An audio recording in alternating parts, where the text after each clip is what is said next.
नमस्कार दोस्तों, स्वागत है आपका इस वक्त की बड़ी खबर में। राहुल गांधी का पूरे देश से वादा, जिनको जाति या धर्म के नाम पर सताया गया उनके साथ होगा न्याय। इसी के साथ दूसरी बड़ी खबर में आपको बताएंगे कि पीएम मोदी पर उर्मिला मातोंडकर का तंज कहा, अधूरे वादों पर कॉमेडी फिल्म बननी चाहिए थी। और तीसरी बड़ी खबर में आपको बताएंगे कि राहुल गांधी में दिखता है कल का प्रधानमंत्री, मोदी ने पद की गरिमा को गिराया है। मीसा भारती का पीएम मोदी पर हमला। हर प्रकार की खबर की गहराई में आपको ले जाएंगे, लेकिन उससे पहले अगर आप भी 2019 में परिवर्तन की लहर देखते हैं तो आप अभी इस वीडियो को लाइक कीजिए और इस लाल बटन को दबा के इस चैनल को फ्री में सब्सक्राइब करके इस घंटी को जरूर बजाइए। दरअसल दोस्तों, राहुल गांधी का पूरा देश से वादा, जिनको जाति या धर्म के नाम पर सताया गया उनके साथ अब न्याय होगा। दरअसल दोस्तों, लोकसभा चुनाव के दूसरे चरण के लिए मतदान जारी है। ऐसे में कांग्रेस अध्यक्ष राहुल गांधी ने गुरुवार को देश के मतदाताओं से अपने मताधिकार का प्रयोग करने की अपील की है।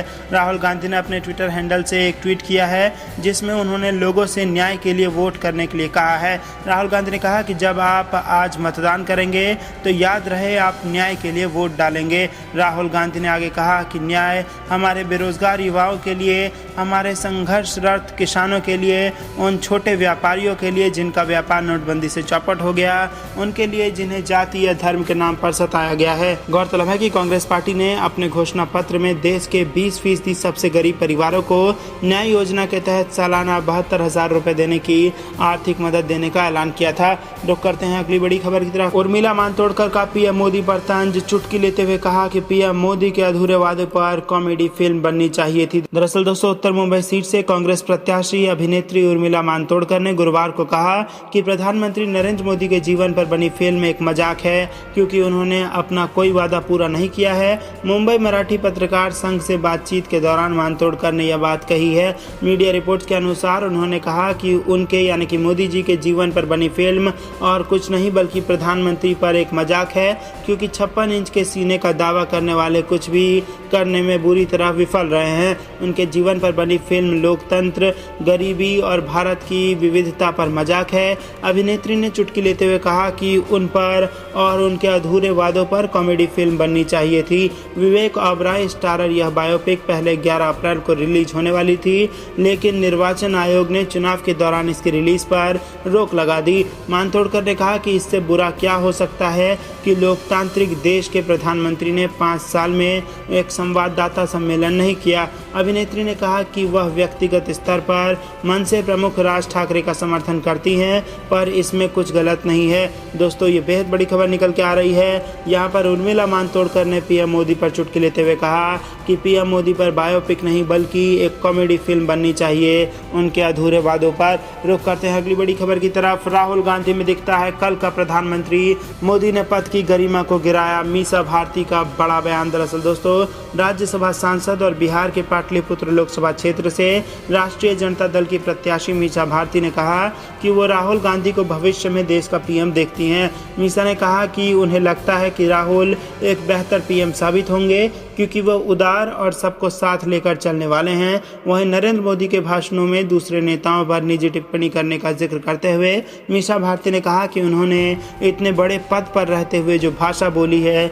उससे राजनीति का स्तर गिरा है। इंडियन एक्सप्रेस को दिए गए इंटरव्यू में मीसा ने यह बात कही है। राहुल गांधी और प्रियंका गांधी पर भी मीसा भारती ने कहा है। राजद के सहयोगी दल कांग्रेस के अध्यक्ष राहुल गांधी के लिए बिहार के पूर्व सीएम लालू प्रसाद यादव की बड़ी बेटी मीसा भारती ने कहा कि मैं राहुल गांधी में भविष्य का प्रधानमंत्री देखती हूं।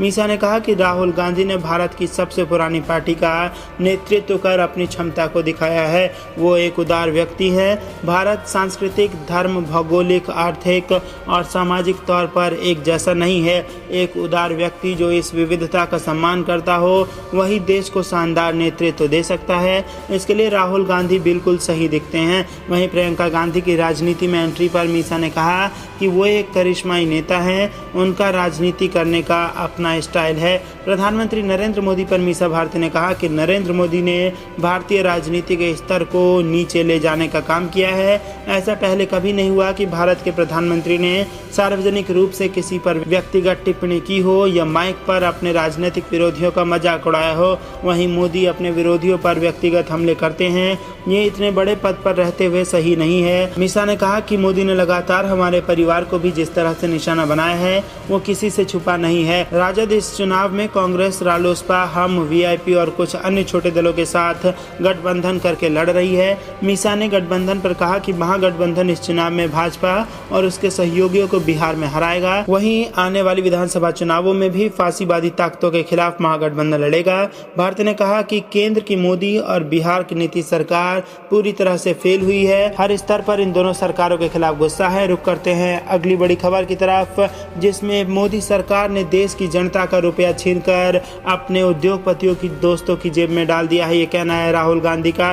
दरअसल दोस्तों, कांग्रेस अध्यक्ष राहुल गांधी ने मोदी सरकार पर निशाना साधते हुए कहा कि देश के चौकीदार ने नोटबंदी और वस्तु एवं सेवा कर लागू करके देश की जनता का रुपया उद्योगपतियों की जेब में डाल दिया। राहुल गांधी ने एक चुनावी जनसभा को संबोधित करते हुए कहा कि देश के चौकीदार ने नोटबंदी की और गब्बर सिंह टैक्स यानी कि जीएसटी लागू करके लोगों की जेब से रुपया निकालकर बड़े उद्योगपति की जेब में डाल दिया। इससे 15 से 20 लोगों को जबरदस्त फायदा हुआ। उद्योगपतियों को 3,50,000 करोड़ रुपए उनका कर्ज माफ कर दिया। इससे अर्थव्यवस्था चौपट हो गई है। उन्होंने कहा कि गरीब लोगों की जेब से पैसा छीन लिया गया और नीरव मोदी और विजय माल्या की जेब में डाल दिया गया। देश की अर्थव्यवस्था को बर्बाद कर दिया गया है। नोटबंदी और जीएसटी लागू होने के बाद फैक्ट्रियां बंद होने से बेरोजगारी बढ़ गई है। कांग्रेस अध्यक्ष ने कहा कि 5 साल से केंद्र में मोदी सरकार और 2 साल से प्रदेश में योगी सरकार है और हर रैली में श्री नरेंद्र मोदी कहते थे कि 2 करोड़ युवाओं को रोजगार दूंगा। किसानों से कहते थे कि फसल का सही दाम सिर्फ मेरी सरकार दे सकती है, कर्जा भी माफ कर दूंगा। देश की जनता से कहा था कि हर खाते में 15 लाख रुपए डालकर दिखा दूंगा।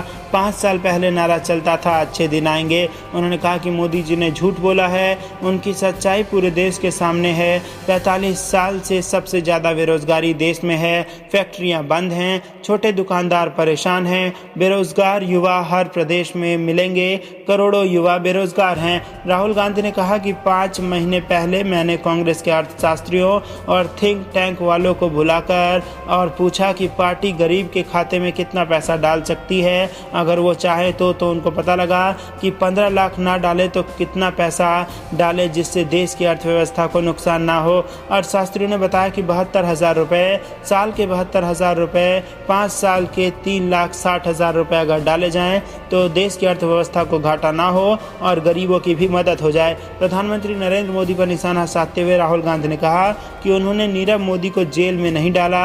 मेहुल चोकसी और माल्या बाहर घूम रहे हैं। लाखों करोड़ रुपए बैंक से कर्जा लिया गया, वापस नहीं किया गया, उन्हें भागने दिया जाता है। किसान 30,000 रुपए का लोन ले तो उसे जेल में डाल देते हैं। जनता को न्याय चाहिए। 2019 में जैसे ही कांग्रेस की सरकार बनेगी हम कानून को बदल देंगे। कोई भी किसान कर्ज ना लौटाने पर जेल नहीं जाएगा। पहले भगोड़े उद्योगपतियों को जेल में डालिए, फिर किसान जेल जाएंगे। रुक करते हैं अगली बड़ी खबर की तरफ। चिट फंड घोटाले में भाजपा का दोहरा चरित्र उजागर, कांग्रेस पार्टी का बड़ा बयान। दरअसल दोस्तों, उड़ीसा में अमित शाह द्वारा चिट फंड घोटाले के आरोपियों को सत्ता में आने के 90 दिन के भीतर जेल के सखीचों के पीछे होने के बयान पर प्रदेश कांग्रेस के महामंत्री और संचार विभाग के अध्यक्ष शैलेश नितिन त्रिवेदी ने पूछा है कि जब छत्तीसगढ़ में भारतीय जनता पार्टी की सरकार के संरक्षण में चिट फंड घोटाले होते रहे तब अमित शाह क्यों मौन थे। छत्तीसगढ़ में चिट फंड के निवेशक और अभिकर्ता लगातार अपनी डूबी रकम वापसी के लिए आंदोलन चलाते रहे, तब भाजपा की राज्य सरकार ने कुछ क्यों नहीं किया। केंद्र में और राज्य में भाजपा की सरकारें थी, चाहते तो चिट फंड कंपनियों पर कार्रवाई कर उनकी संपत्तियां जब्त कर निवेशकों की गाढ़ी कमाई का पैसा वापस करवा सकते थे, लेकिन तब अमित शाह मौन थे। आज उड़ीसा में वे चिट फंड के घोटालेबाजों को 90 दिन के अंदर जेल की सलाखों के पीछे डालने की बात कह रहे हैं। छत्तीसगढ़ की जनता के साथ यह दोहरा आचरण क्यों है। तब तो छत्तीसगढ़ की भाजपा सरकार चिट फंड कंपनियों की सरपरस्त बनकर सामने आई थी। प्रदेश कांग्रेस के महामंत्री और संचार विभाग के अध्यक्ष शैलेश नितिन त्रिवेदी ने कहा कि 15 सालों में भाजपा सरकार की नाक के नीचे छत्तीसगढ़ में 161 से अधिक चिट फंड कंपनियों ने 1 करोड़ जनता, 21 लाख परिवार की खून पसीने की कमाई और जमा पूंजी सब गबन कर ली। 20 लाख निवेशक परिवारों व 1 लाख एजेंटों से 5,000 करोड़ रुपए से अधिक की ठगी हो गई। गई तथा 57 लोगों की जानें भी इसमें चली गई। 300 से अधिक FIR दर्ज होने के बावजूद 9 साल में एक व्यक्ति को भी फूटी कौड़ी वापस नहीं मिली। तो यहाँ पर चिट फंड मामले में भारतीय जनता पार्टी के दोहरे रवैयों को उजागर करने की कोशिश की है कांग्रेस पार्टी ने। तो दोस्तों, ये थी दिन भर की कुछ बेहद जरूरी और बड़ी खबरें। अंत तक बने रहने के लिए आप सभी का बहुत बहुत धन्यवाद। देख रहे थे आपका अपना चैनल द पॉलिटिकल क्रांति। जय हिंद, जय भारत।